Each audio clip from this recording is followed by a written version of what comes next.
there's factors that we just can't control in life, and we wish we could. We wish we could get a whole, it's almost like a rope, okay? And we're on our own rope. We all have our own rope.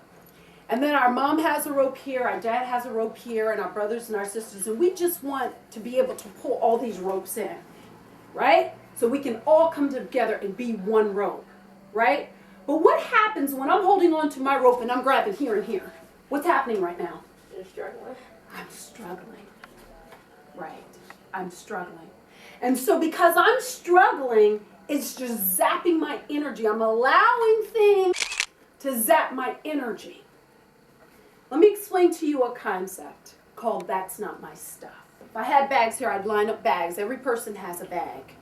And in our bag is our past. It's how we've been treated. It's our experiences. It's our hurt. It's our pain. It's our disappointment. It's our anguish. It's our feelings of being overwhelmed. It's how we've been treated and how we've been abandoned and things we don't know, we wish we knew.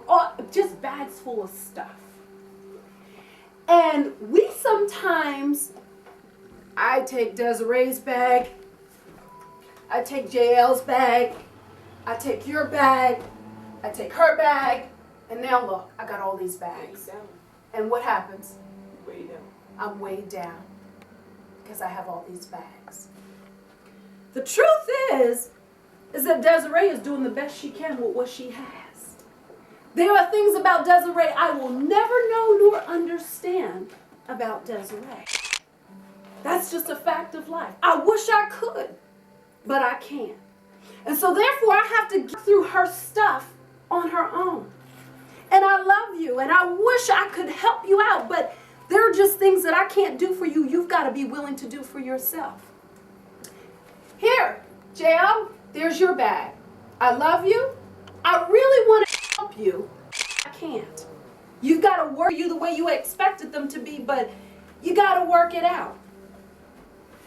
There's your bag. You've got to take your bag, and you've got to work it out. And now I have my bag, and I'm going to take my bag off, and I'm going to sort through the fact that my mom wasn't there the way I needed her to be.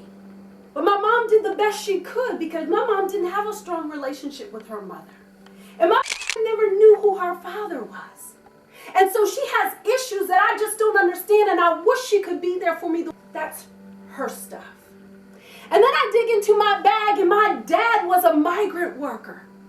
And he dropped out of school when he was in the 8th grade.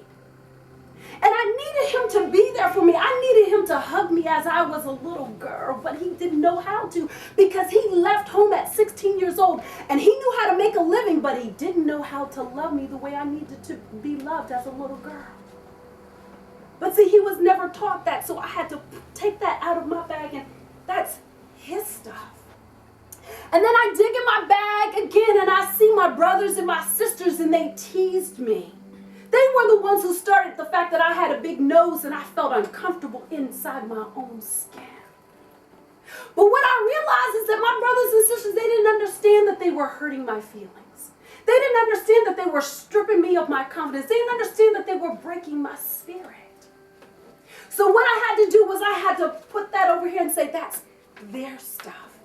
And then I dig in my bag again and I pull out this bad relationship I had with my first boyfriend who abused me, who beat me up and would drag me across the floor, and I had carpet burns on my knees. And my mother would ask me, what is up with you? What's up with all them burns on your knees? I said, nothing, Mama. And so I realized that him dragging me across the floor and creating that on my knees was his stuff. He was an alcoholic. And that's because his mama wasn't there and his daddy wasn't what they were supposed to be or could have been in his life. And so I had to take that out of my bag and put it over there. And then I pulled